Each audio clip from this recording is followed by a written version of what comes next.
Yumshoq ayol xohlaysanmi? Unda unga xavfsiz hayot ber.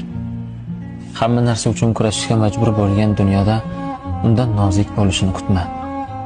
Tirik qolish yukini ko'tarib yurganda undan farishta bo'lishini hech qachon talab qilma. O'zini ham boshqara olmaydigan erkak uchun uning boshini egishini kutma. Chunki yumshoq ayollar tug'ilmaydi. Ular ishonch, mehr, barqarorlik va haqiqiy suyanch bilan shakllanadi. U qattiqlashishi mumkin, chunki majbur edi. Hech kim himoya qilmagani uchun o'zini himoya qilishni o'rgandi.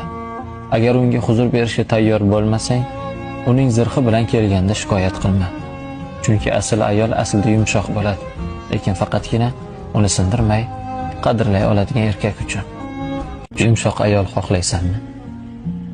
Unda unga xavfsiz hayot ber. Hamma narsa uchun kurashishga majbur bo'lgan dunyoda undan nozik bo'lishini kutma.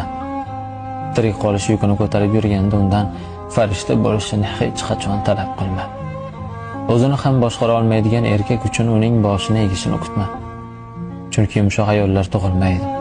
Ular ishonch, mehr, barqarorlik va haqiqiy suyanch bilan shakllanadi. U qattiqlashishi mumkin, chunki majbur edi.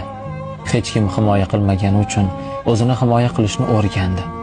Agar unga huzur berishga tayyor bo'lmasang, uning zirhi bilan kelganda shikoyat qilma.